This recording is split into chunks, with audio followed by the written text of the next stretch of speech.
दोस्तों आज की वीडियो में चर्चा करेंगे भारतीय संविधान के भाग 18 के बारे में।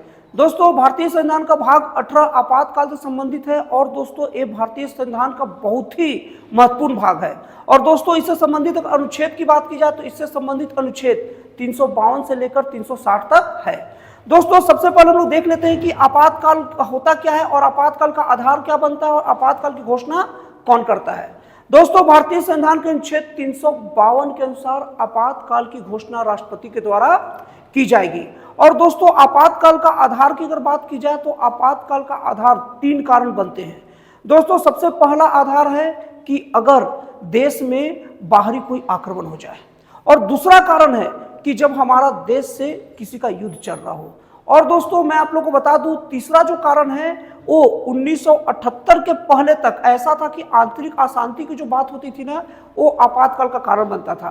लेकिन दोस्तों भारतीय संविधान के 44वें संविधान संशोधन 1978 के द्वारा इसे परिवर्तित करके इसे सशस्त्र विद्रोह मतलब कर दिया गया, क्योंकि उस वक्त ये जब आपातकाल लगा था इंदिरा गांधी के द्वारा प्रधानमंत्री के काल में 1975 में जो लगाया गया था उसका मेन आधार था सशस्त्र विद्रोह।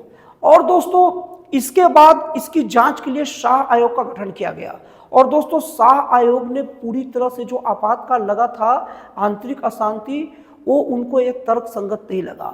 तो दोस्तों उन्हीं के सिफारिश के आधार पर 1978 के 44वें संविधान संशोधन के द्वारा ये प्रावधान किया गया कि अब आपातकाल में केवल आंतरिक अशांति का बात नहीं चलेगा, उसमें सशस्त्र विद्रोह जोड़ा जाएगा। तो इसलिए दोस्तों आपातकाल का तीसरा आधार 1978 के पहले नोट करके रखिएगा, आंतरिक अशांति थी और 1978 के बाद सशस्त्र विद्रोह बन गया। दोस्तों इसके बाद में अगर न्यायिक प्रभाव की बात की जाए, आपातकाल से संबंधित अगर न्यायिक प्रावधान की बात की जाए तो इसमें दोस्तों ये चीज नोट करके रखिएगा।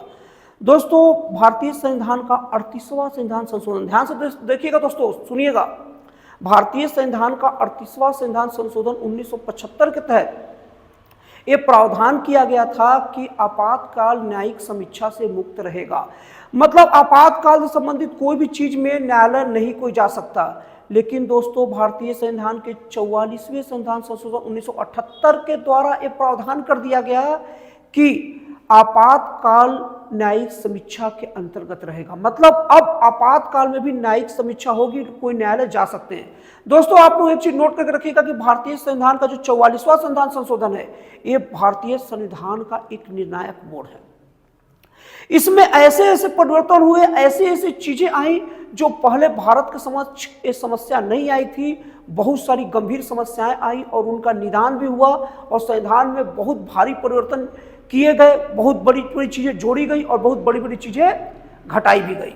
अब दोस्तों अगर हम लोग आपातकाल में अगर हम उसका अनुमोदन करने की बात करेंगे, दोस्तों जैसे 1978 के पहले, दोस्तों फिर देखिए आ गया 1978 में 44वां संविधान संशोधन के पहले तक आपातकाल जब भी लगता था तब राष्ट्रपति महोदय अपना प्रधानमंत्री की सलाह पर लगाते थे और इस आपातकाल के लगने के बाद 2 महीने के अंदर संसद से अनुमति लेना आवश्यक होता था, तभी आपातकाल बढ़ेगा, नहीं तो आपातकाल निरस्त हो जाएगा।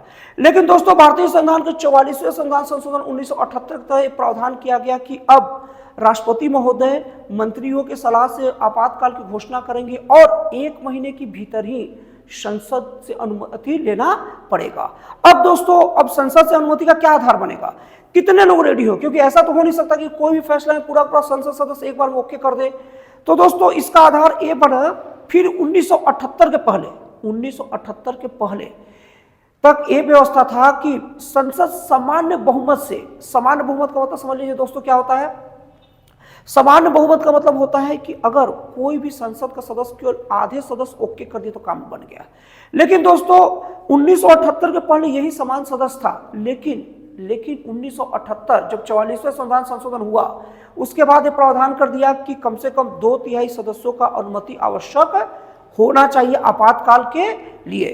अब दोस्तों अगर मौलिक अधिकारों के ऊपर प्रभाव की बात की जाए तो दोस्तों भारतीय संविधान का अनुच्छेद 358 के अनुसार से आपातकाल के समय जो अभिव्यक्ति की आजादी है, जो भारतीय संविधान का जो मौलिक अधिकार अनुच्छेद 19 के तहत हमें मिला है, वो स्वतः निलंबित हो जाएगा, सस्पेंड हो जाएगा।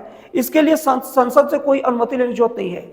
लेकिन दोस्तों अनुच्छेद 20 और अनुच्छेद 21 जो हमको मौलिक अधिकार मिला है वो आपातकाल के दौरान भी निरस्त नहीं होगा।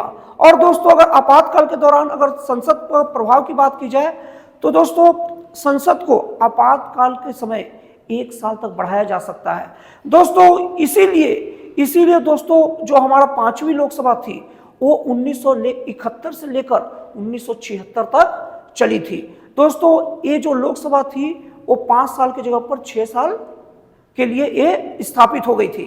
और दोस्तों फिर से दोस्तों हमारे भारतीय संविधान के 44वें संविधान संशोधन 1978 के द्वारा ये संशोधित करके फिर से जो लोकसभा का कार्यकाल जो 6 साल था उसे फिर से 5 साल करके नॉर्मल कर दिया गया। अब दोस्तों हम लोग ये देखते हैं कि आपातकाल के दौरान राज्यों पर क्या प्रभाव पड़ता है। दोस्तों वैसे तो आपातकाल के दौरान भी राज्यों की कार्रवाइयां अपने हिसाब से चलते रहती जैसा साधारण है, लेकिन राज्यों की कार्रवाइयां युद्ध के अनुसार अगर केंद्रीय मंत्रिमंडल चाहे तो राष्ट्रपति के हिसाब से राज्यों की कार्रवाइयां अपने हाथों में ले सकती है।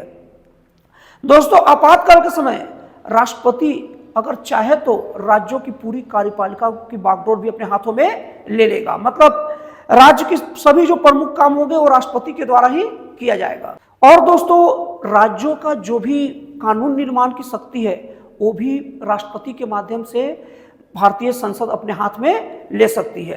और दोस्तों जो राज्यों का और केंद्र का जो धन का बंटवारा है इसे राष्ट्रपति पुनर्वितरण कर सकते हैं। मतलब बंटवारा भी आगे पीछे आपातकाल के समय किया जा सकता है।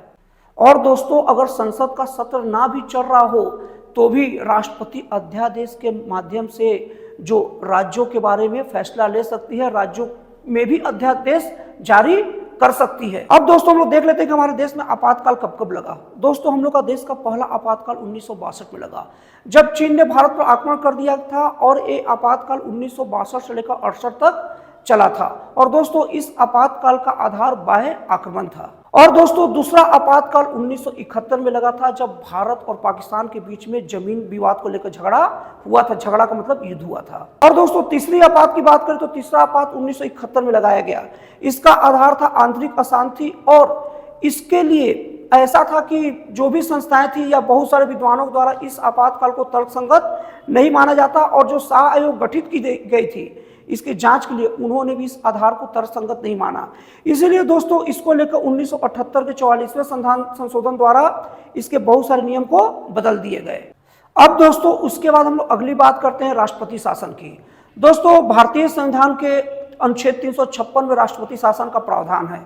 दोस्तों भारतीय संविधान में प्रावधान है कि अगर कोई राज्य का अगर कोई भी नियम कानून अगर संविधान के प्रारूप के हिसाब से नहीं चल रहा हो तो भारतीय संविधान के अनुच्छेद 352 के हिसाब से राज्यपाल राष्ट्रपति को एक मतलब सूचना इसकी देगा कि उस राज्य में ठीक से नियम कानून नहीं चल रहा, और उसके बाद उस देश में राष्ट्रपति शासन लग जाएगा। और दोस्तों उस देश के पूरे नियम कानून अब पूरी जो भी लॉ एंड ऑर्डर केंद्र सरकार अपने हाथ में राष्ट्रपति के माध्यम से ले लेगी। और दोस्तों अगर राष्ट्रपति शासन में सलाह की बात की जाए तो दोस्तों राष्ट्रपति शासन जो है ना मंत्रिमंडल की सलाह पर राष्ट्रपति के द्वारा लगाया जाता है। और दोस्तों संविधान में प्रावधान भी है कि राष्ट्रपति अगर चाहे तो मंत्रिमंडल को पुनर्विचार के लिए बोल सकता है।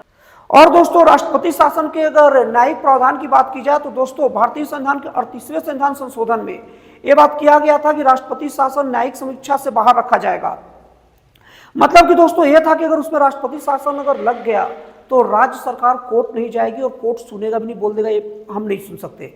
लेकिन दोस्तों भारतीय संविधान के 44वें संविधान संशोधन 1978 के द्वारा ये प्रावधान किया गया कि अगर राष्ट्रपति शासन किसी राज्य में लग गया है तो राज्य सरकार इसके विरोध में कोर्ट जा सकती है और न्यायालय इस बात को सुनेगा भी, और जरूरत पड़ा तो राष्ट्रपति शासन को हटाने की बात भी कर सकता है। और दोस्तों अगर स्वीकृति की बात की जाए तो दोस्तों राष्ट्रपति शासन की घोषणा के 2 महीने के भीतर संसद की अनुमति लेना आवश्यक होता है।